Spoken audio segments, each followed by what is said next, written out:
그날 눈앞에서 세상이 하얗게 터졌습니다. 모든 소리가 사라졌고 단 한쪽 세상만 남았죠. 귀가 멀어버린 그 순간부터 그녀의 전쟁은 끝났다고 모두가 말했습니다. 하지만 그건 시작이었습니다.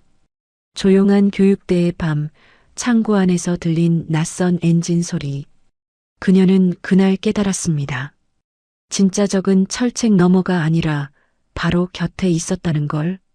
3개월 전 그날의 기억은 아직도 생생합니다.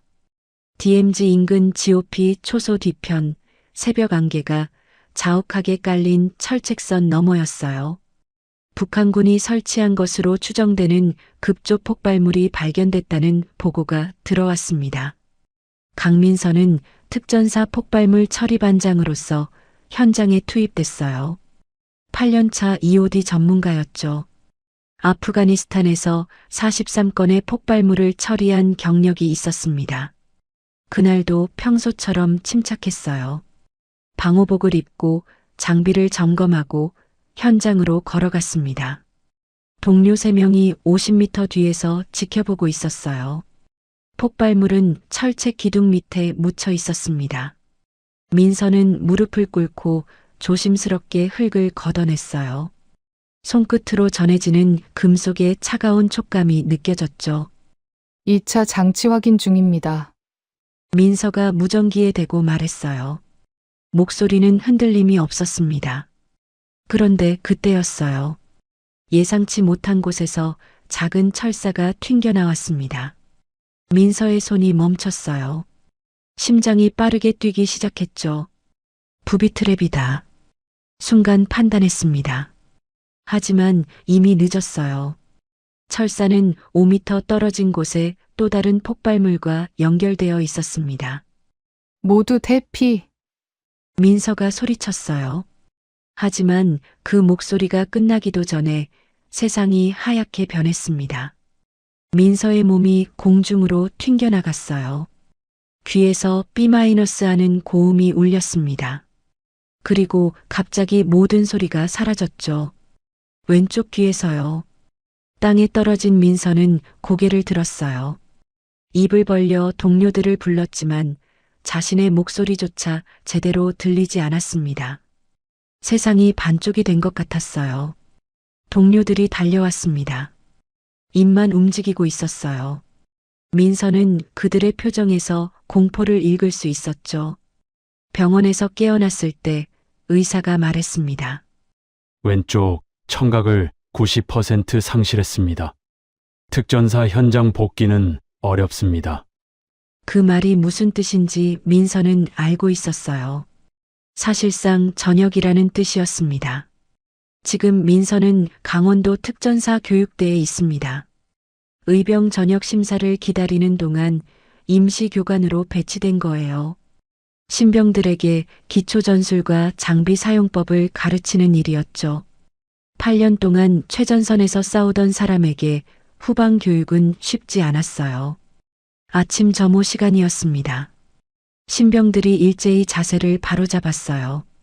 민서는 그들 앞에 섰습니다. 오른쪽 귀로는 구령 소리가 들렸지만 왼쪽은 여전히 고요했어요. 균형을 잡기가 어려웠습니다. 몸이 살짝 비틀거렸어요.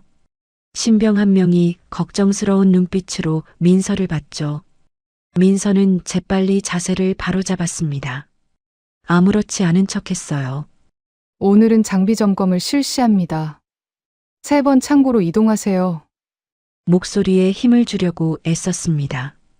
하지만 자신의 목소리가 제대로 나오는 건지 확신할 수 없었어요. 신병들이 움직이기 시작했습니다. 민서는 그들을 따라가며 생각했어요. 이게 내 마지막 모습이 되는 건가? 특전사 강민서의 끝이 이렇게 초라한 건가? 가슴속에서 뭔가가 저려왔습니다. 점심시간이었어요. 민서는 식당 구석자리에 혼자 앉았습니다. 다른 장교들은 무리지어 앉아 있었죠. 웃음소리가 들렸어요.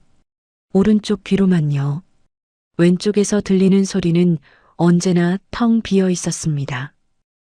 서량님, 누군가 다가왔어요. 민서가 고개를 들었죠. 20대 후반으로 보이는 젊은 대위였습니다. 계급장에 박준혁이라는 이름표가 붙어 있었어요. 여기 앉아도 될까요? 준혁이 조심스럽게 물었습니다. 민서는 고개를 끄덕였어요. 준혁이 자리에 앉았습니다. 잠시 침묵이 흘렀어요. 민서는 밥을 먹으며 준혁을 힐끗 봤죠. 뭔가 불안해 보였어요. 눈 밑에 다크서클이 있었고 손은 미세하게 떨리고 있었습니다. 소령님, 혹시 저 여쭤봐도 될까요? 준혁이 조심스럽게 말을 꺼냈어요. 말씀하세요. 민서가 짧게 답했습니다. 뭔가 고민이 있으세요? 준혁의 표정을 보니 단순한 호기심이 아니라는 걸 알 수 있었습니다. 준혁은 잠시 망설이다가 다시 앉았어요. 사실은 부대에 이상한 일들이 있어요. 작은 목소리였습니다. 민서의 눈빛이 날카로워졌어요. 어떤 일이죠? 물자가 자꾸 사라져요.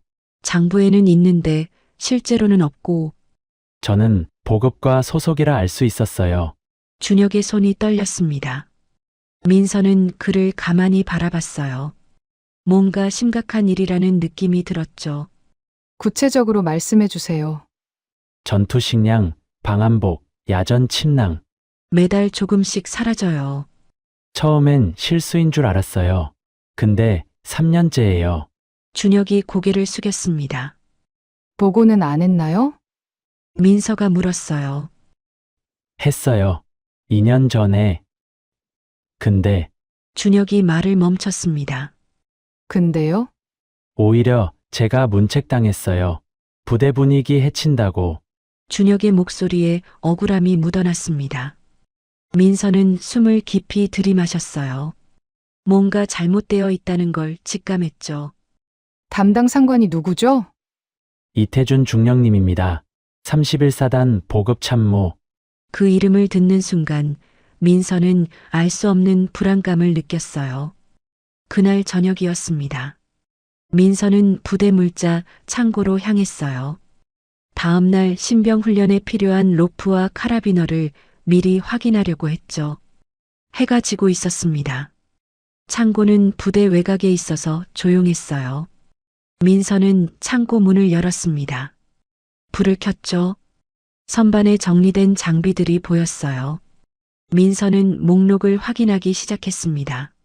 하나하나 체크하며 수량을 세었죠. 그런데 이상했어요. 전투 식량 박스가 명부보다 10개나 적었습니다. 방한복도 마찬가지였어요. 민서의 눈빛이 예리해졌습니다. 특전사에서 훈련받은 관찰력이 작동하기 시작했어요.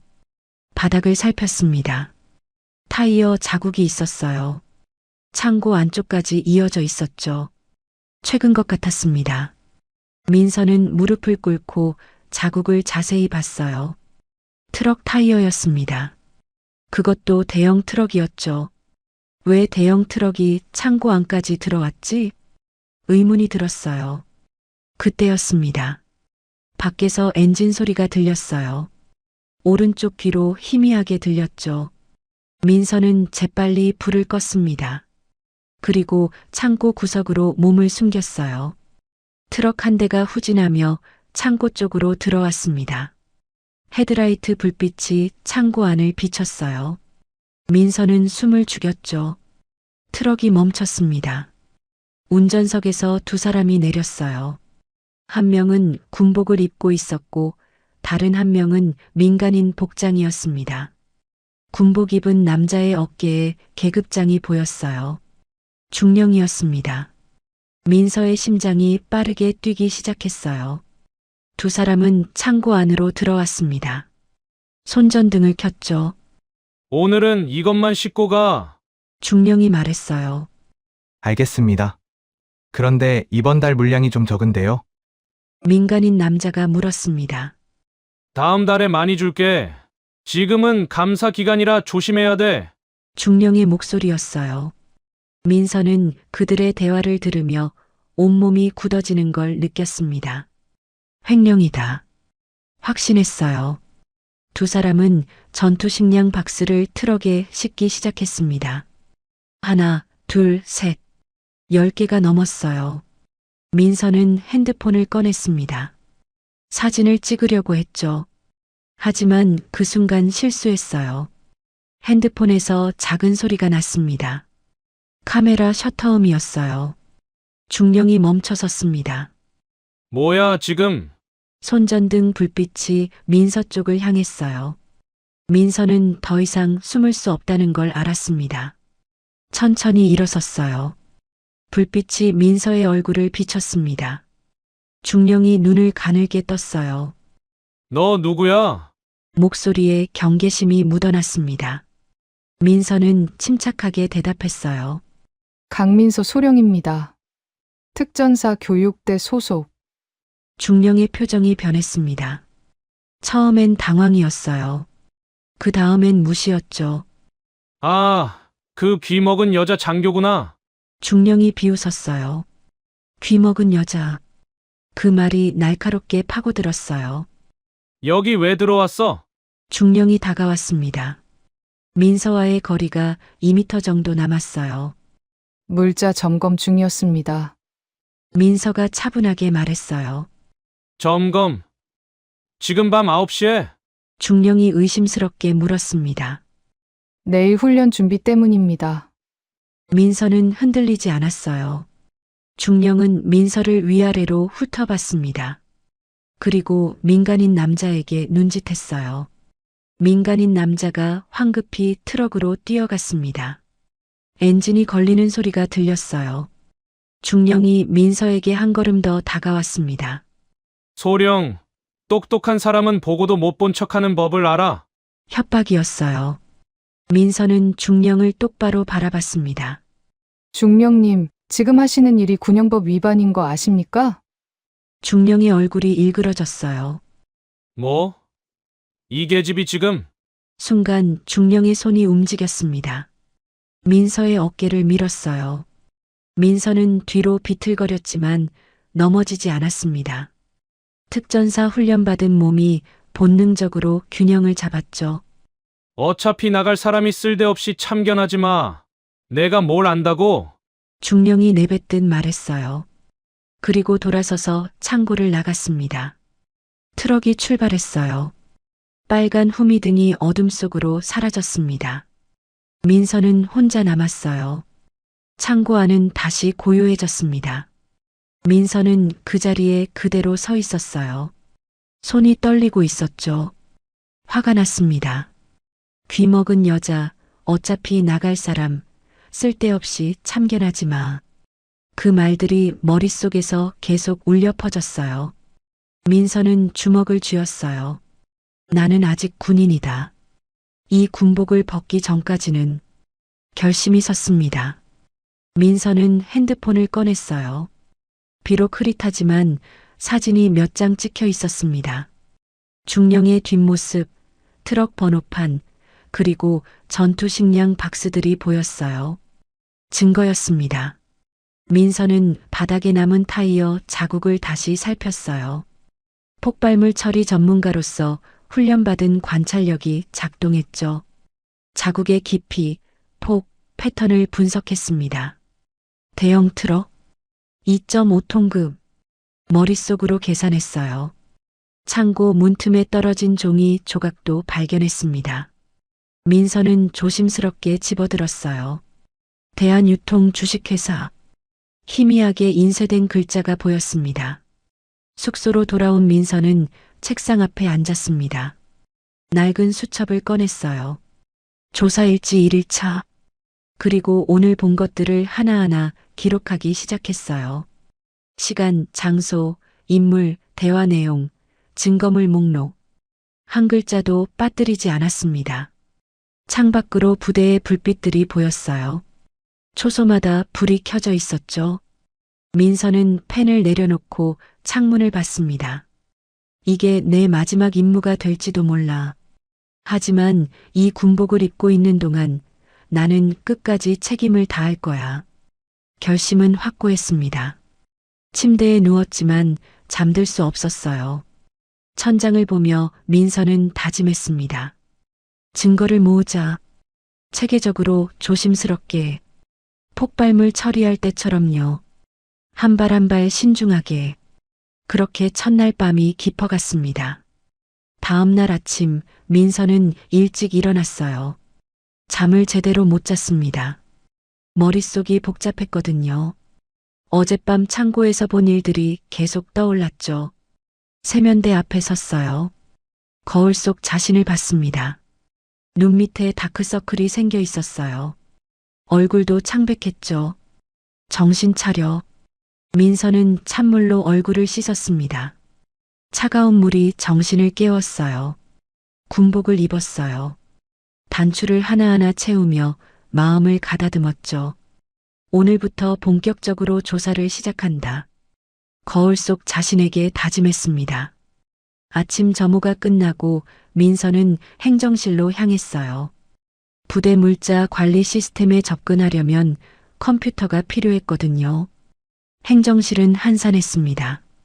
대부분의 인원이 훈련장에 나가고 없었어요. 민서는 구석자리 컴퓨터 앞에 앉았습니다. 로그인을 했어요. 장교 권한으로 물자 관리 시스템에 들어갔죠. 화면에 메뉴들이 나타났습니다. 민서는 지난 3년간의 물자 불출 기록을 검색하기 시작했어요.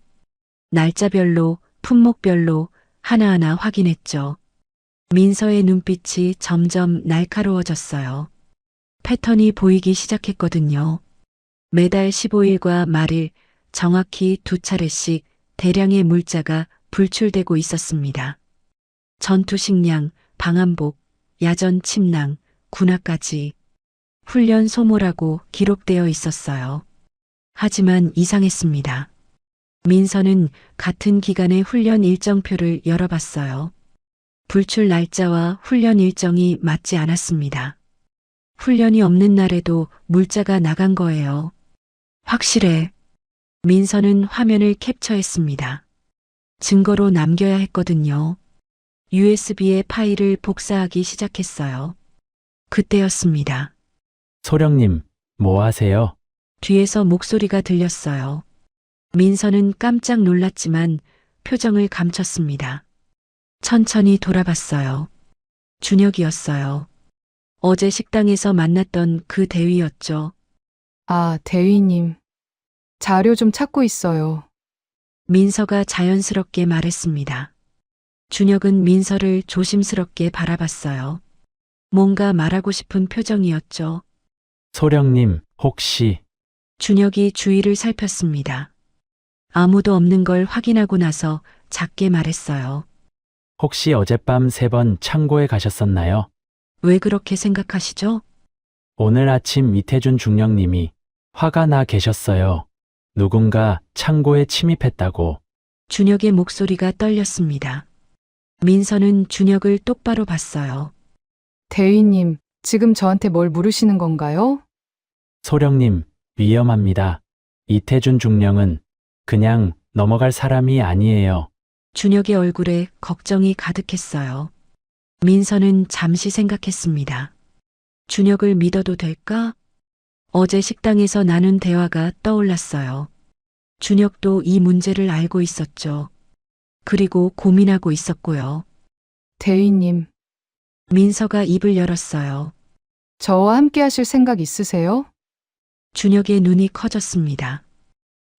무슨 말씀이신지. 진실을 밝히는 일이요. 대위님도 이미 알고 계시잖아요.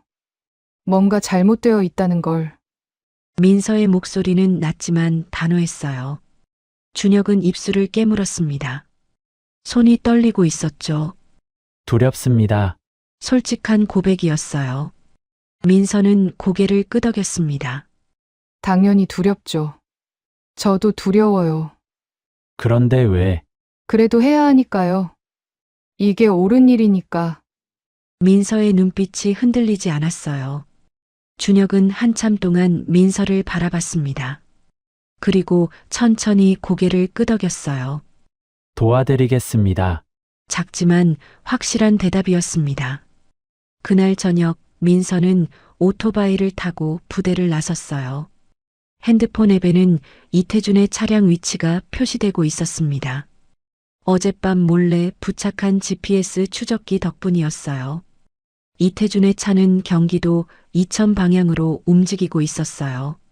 민서는 안전거리를 두고 뒤를 따랐습니다. 이태준의 차가 국도를 벗어나 좁은 길로 들어갔습니다. 민서도 따라 들어갔어요. 하지만 더 멀찌감치 떨어졌죠. 폐공장 같은 낡은 건물이 보였습니다. 이태준의 차가 그 앞에 멈췄어요. 민서는 500m 전방에 오토바이를 세웠습니다. 헬멧을 벗고 망원경을 꺼냈어요. 건물을 관찰하기 시작했죠. 이태준이 차에서 내렸습니다. 건물 안으로 들어갔어요. 잠시 후 건물 안에서 불빛이 켜졌습니다.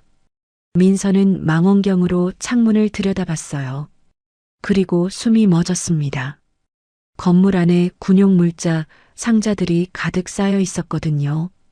전투식량, 방한복, 침낭. 어제 창고에서 본 것들이었어요. 이태준이 두 남자와 대화하고 있었습니다. 한 남자가 두툼한 봉투를 꺼냈어요. 이태준에게 건넸죠. 돈이었습니다.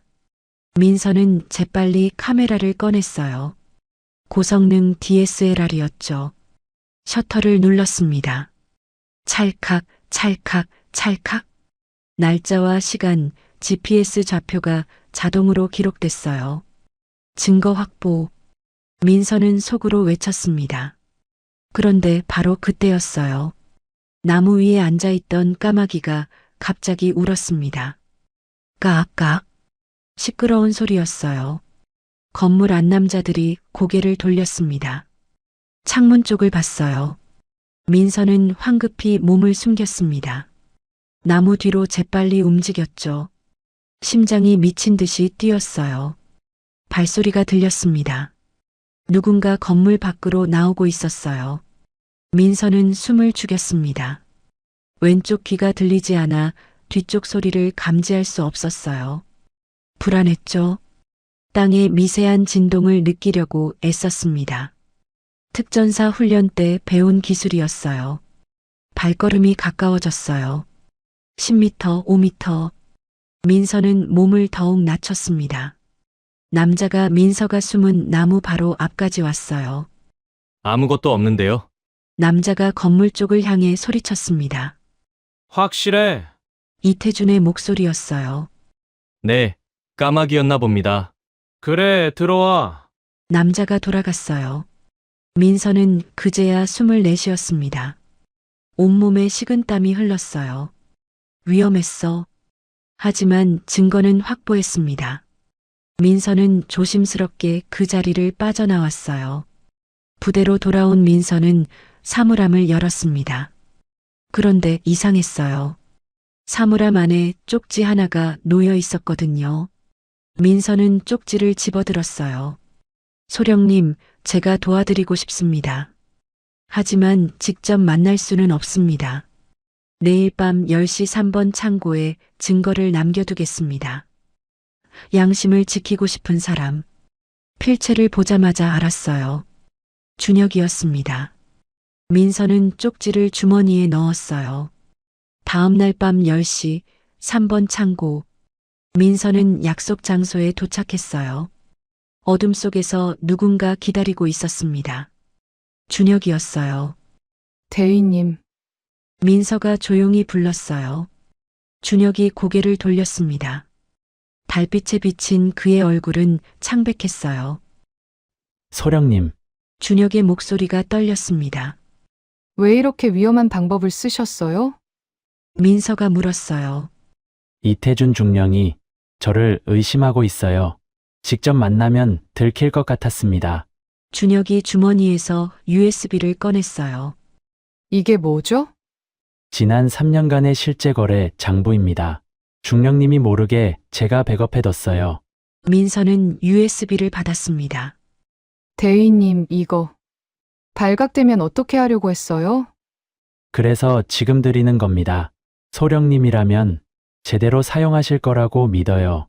준혁의 눈빛이 진지했어요. 둘은 창고 구석에 앉아 노트북을 켰어요. USB를 꽂았죠. 파일이 열렸습니다. 날짜별 횡령 물품 목록, 거래 업체명 9개, 계좌번호, 총액 12억 3천만 원. 민서의 눈이 커졌습니다. 이 정도면 물적 증거만 확보하면 됩니다. 그때였어요. 창고 밖에서 차 소리가 들렸습니다.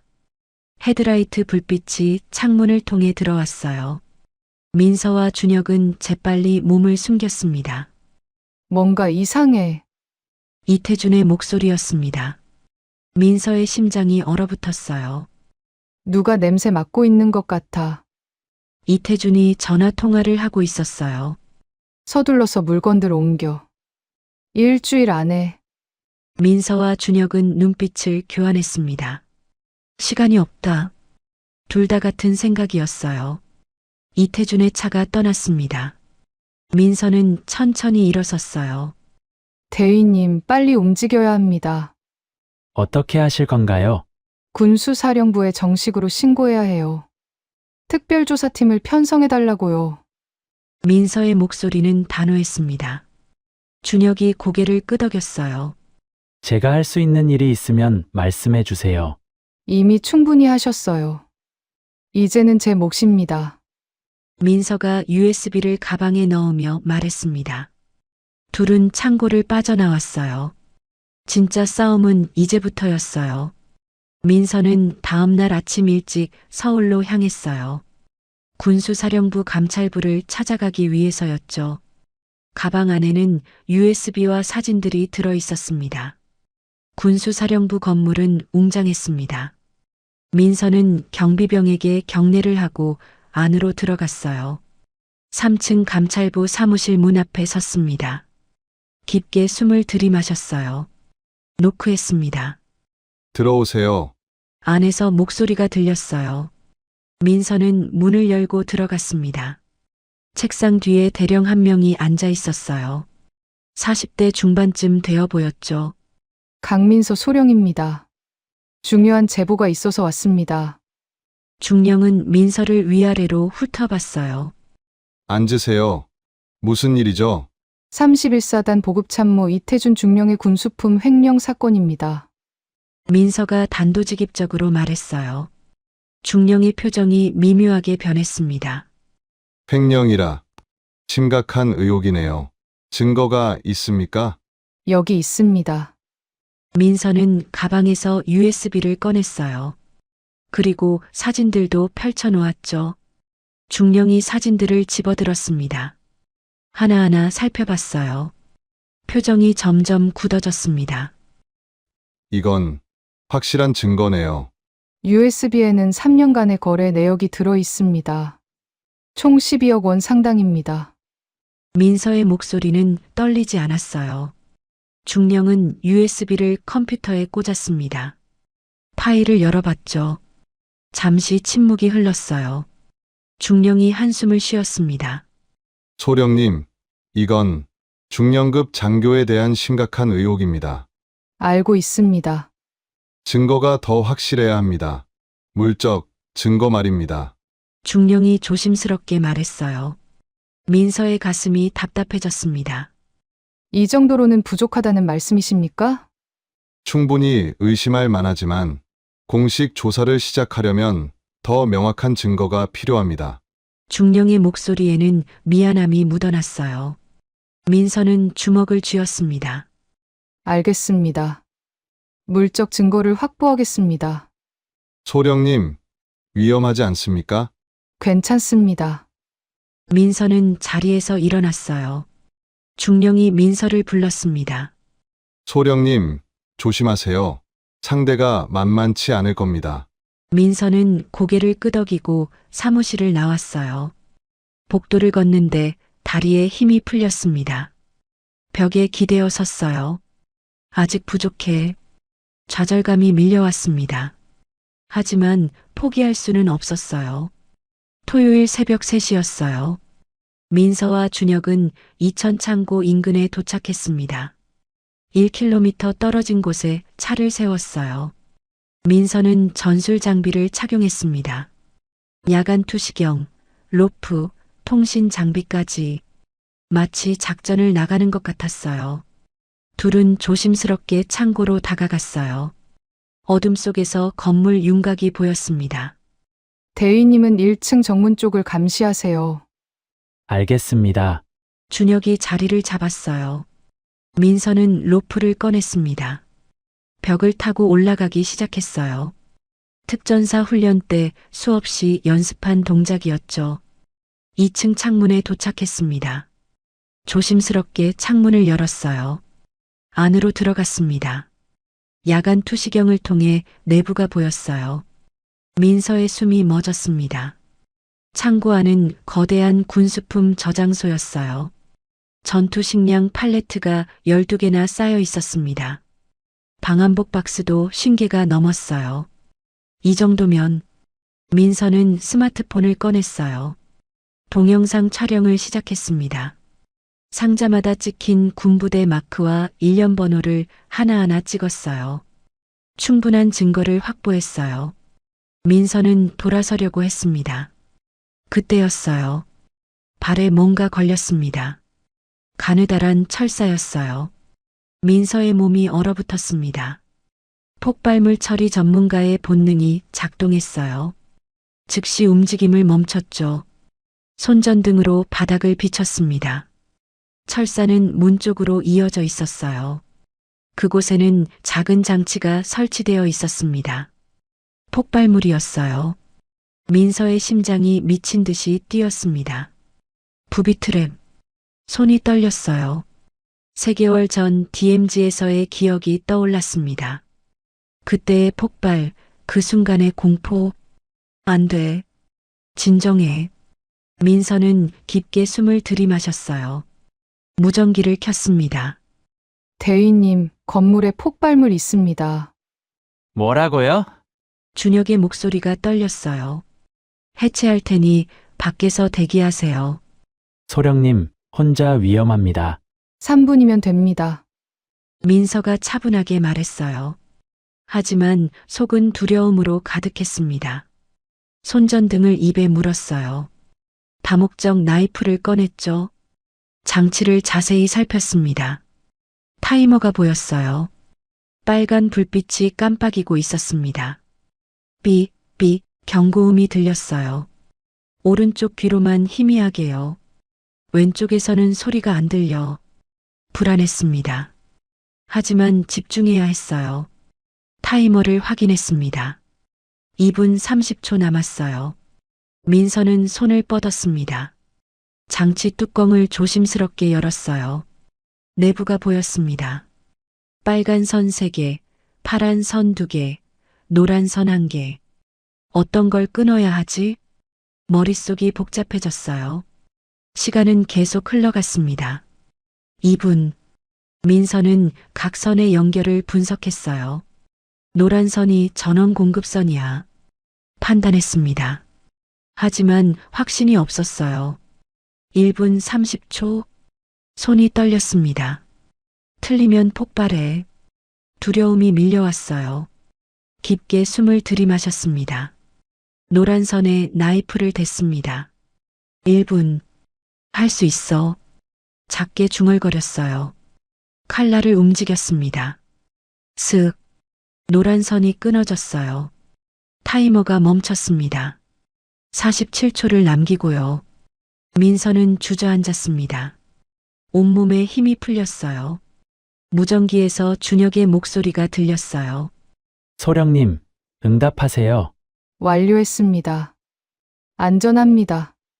민서가 떨리는 목소리로 답했어요. 민서는 천천히 일어섰어요. 폭발물을 사진으로 찍었습니다. 이것도 중요한 증거였으니까요. 창문으로 나가려는 순간이었어요. 밖에서 차 소리가 들렸습니다. 민서는 창문으로 내다봤어요. 헤드라이트 불빛이 보였습니다. 이태준이다. 민서는 재빨리 로프를 타고 내려갔어요. 땅에 착지하자마자 뛰기 시작했습니다. 대위님, 철수. 무전기에 대고 소리쳤어요. 전력 질주했습니다. 특전사 체력 훈련의 진가가 발휘됐어요. 3km를 쉬지 않고 달렸습니다. 촬영한 영상을 확인했습니다. 선명하게 찍혀 있었어요. 민서의 눈빛이 결연했습니다. 월요일 아침 민서는 다시 군수사령부를 찾았어요. 이번에는 확실한 증거를 들고 갔습니다. 창고 영상, 폭발물 사진, 그리고 준혁이 준 거래 장부까지. 감찰부장실 문을 두드렸어요. 들어오세요. 안에서 목소리가 들렸습니다. 민서가 문을 열고 들어갔어요. 강민서 소령입니다. 지난주에 한번 다녀갔었습니다. 아, 기억납니다. 앉으세요. 대령의 표정은 진지했어요. 민서는 가방에서 노트북을 꺼냈습니다. 영상을 재생했어요. 화면에는 창고 안 군수품들이 선명하게 담겨 있었습니다. 대령의 얼굴이 굳어졌어요. 이건 12억 원 상당의 횡령 물품입니다. 이천에 있는 창고에 보관 중이고요. 민서가 차분하게 설명했어요. 대령은 영상을 끝까지 봤습니다. 그리고 한숨을 길게 내쉬었어요. 이 정도면 특별조사팀을 편성할 수 있겠습니다. 민서의 가슴이 뛰었어요. 정말입니까? 하지만 서둘러야 합니다. 증거 인멸 가능성이 높으니까요. 이태준 중령이 일주일 안에 물건을 옮긴다고 했습니다. 민서가 급하게 말했어요. 대령이 고개를 끄덕였습니다. 72시간 내에 조사팀을 편성하겠습니다. 소령님도 합류하시죠. 제가요? 폭발물 처리 전문가가 필요할 것 같습니다. 소령님이 적임자입니다. 민서는 잠시 망설였어요. 하지만 곧 고개를 끄덕였습니다.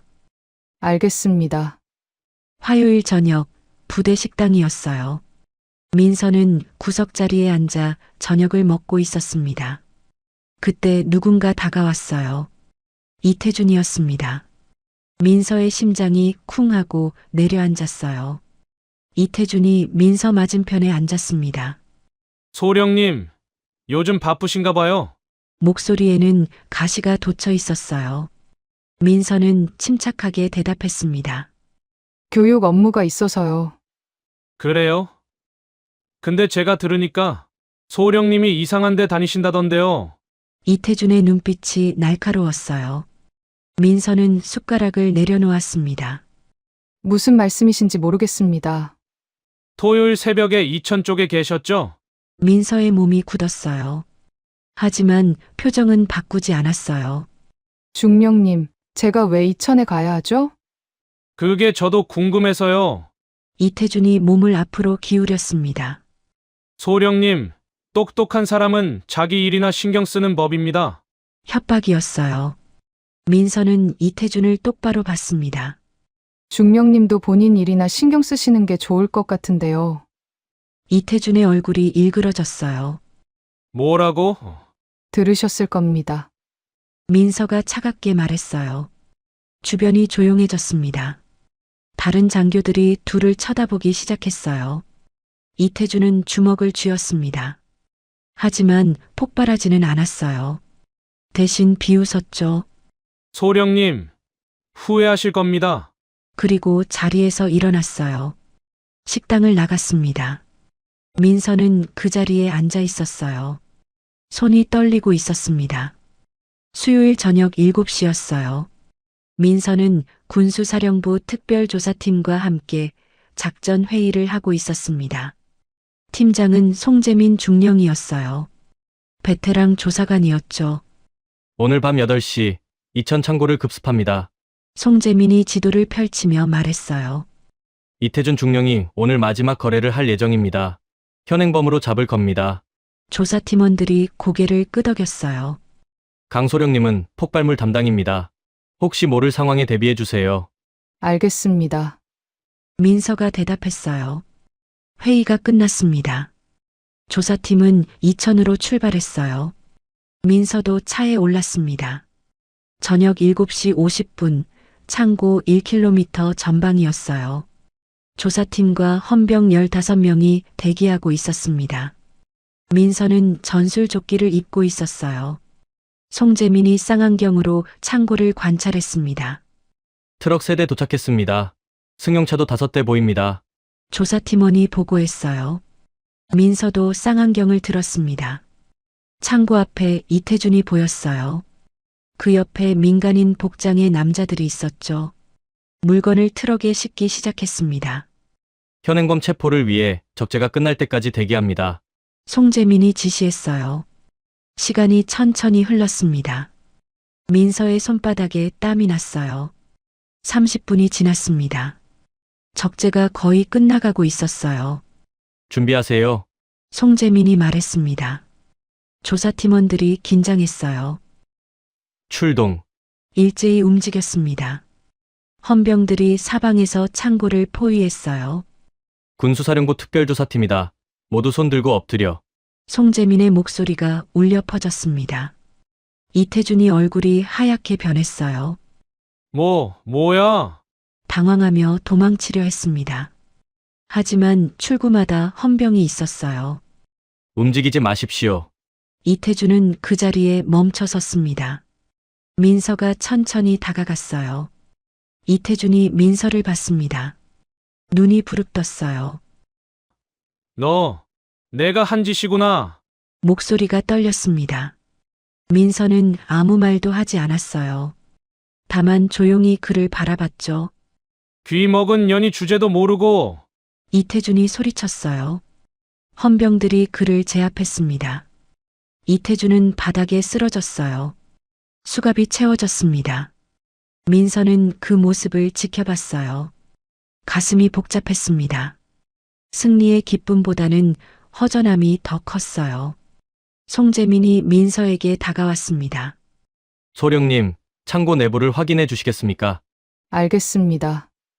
민서는 창고 안으로 들어갔어요. 손전등을 켰습니다. 천천히 내부를 살폈어요. 구석에 뭔가 이상한 게 보였습니다. 작은 상자였어요. 민서는 조심스럽게 다가갔습니다. 상자를 열었어요. 순간 심장이 멎었습니다. 폭발물이었어요. 타이머가 작동하고 있었습니다. 10분 남았어요. 모두 대피. 민서가 소리쳤습니다. 폭발물 있습니다. 조사팀원들이 황급히 건물 밖으로 나갔어요. 송재민이 무전기로 외쳤습니다. 소령님, 나오세요. 증거를 지켜야 합니다. 민서가 차분하게 답했어요. 타이머는 8분을 가리키고 있었습니다. 민서는 깊게 숨을 들이마셨어요. 할 수 있어. 다목적 나이프를 꺼냈습니다. 장치를 열기 시작했어요. 복잡한 회로가 보였습니다. 빨간 선, 파란 선, 노란 선. 이건 더 복잡해. 땀이 이마를 타고 흘렀어요. 타이머는 5분. 민서의 손이 떨렸습니다. 진정해. 집중해. 타이머 3분. 민서는 빨간 선 하나를 골랐습니다. 조심스럽게 잘랐어요. 아무 일도 일어나지 않았습니다. 좋아. 이어서 노란 선을 잘랐어요. 타이머가 멈췄습니다. 37초를 남기고요. 민서는 주저앉았어요. 온몸에 힘이 풀렸습니다. 해냈어. 민서는 천천히 일어났어요. 창고 밖으로 나갔습니다. 조사팀원들이 박수를 쳤어요. 송재민이 다가왔습니다. 소령님, 정말 대단하십니다. 아닙니다. 제 일을 했을 뿐이에요. 민서가 작게 웃었어요. 멀리서 이태준이 헌병차에 실리고 있었습니다. 그는 민서를 봤어요. 두 사람의 시선이 마주쳤습니다. 이태준의 눈에는 패배가 담겨 있었어요. 민서는 천천히 고개를 숙였습니다. 경례였어요. 군인으로서 마지막 예의였죠. 이태준은 고개를 돌렸습니다. 사이렌 소리가 밤을 가르며 멀어졌습니다. 가슴 속에서 뭔가 풀리는 느낌이 들었어요. 무거운 짐을 내려놓은 것 같았습니다. 송재민이 민서의 어깨에 손을 올렸어요. 소령님 덕분입니다. 이 사건 해결할 수 있었습니다. 아닙니다. 함께 해준 모든 분들 덕분이죠. 민서가 고개를 저었어요. 그날 밤 민서는 숙소로 돌아왔습니다. 침대에 누웠어요. 오랜만에 편안했습니다. 창밖으로 별빛이 들어왔어요. 민서는 눈을 감았습니다. 이제 정말 끝이구나. 작게 미소 지었어요. 그리고 깊은 잠에 빠져들었습니다. 평화로운 잠이었어요. 일주일이 지났습니다. 이태준 횡령 사건은 뉴스에 대서특필됐어요. 육군 중령, 12억 원대 군수품 횡령. 신문 일면을 장식한 헤드라인이었죠. 민서는 숙소에서 신문을 보고 있었습니다. 복잡한 기분이었어요. 뿌듯함과 동시에 허전함도 느껴졌죠. 노크 소리가 들렸습니다. 들어오세요. 문이 열리고 준혁이 들어왔어요. 소령님, 축하드립니다. 준혁의 얼굴에 미소가 가득했습니다. 대위님 덕분이에요. 민서가 고개를 저었어요. 아닙니다. 소령님이 용기를 내지 않으셨다면 이 일은 영원히 묻혔을 겁니다. 준혁이 진심으로 말했어요. 민서는 창밖을 바라봤습니다. 훈련장에서 신병들이 구보하고 있었어요. 대위님, 저 전역합니다. 네, 준혁이 놀라 물었어요. 예정대로요. 제 귀로는 더 이상 특전사 임무를 할 수 없으니까요. 민서의 목소리는 담담했어요. 준혁은 아무 말도 하지 못했습니다. 대위님이 이 부대를 지켜주세요. 제가 하지 못한 일들을요. 소령님, 준혁의 눈가가 붉어졌어요. 저 같은 분이 군에 남으셔야 하는데 아니에요. 진짜 군인은 계급장이 아니라 마음에 있어요. 대위님 마음속의 군인 정신은 영원할 겁니다. 민서가 준혁의 어깨에 손을 올렸어요. 준혁이 고개를 숙였습니다. 어깨가 떨렸어요. 저녁식 날이 밝았습니다. 교육대 광장에 사람들이 모여 있었어요.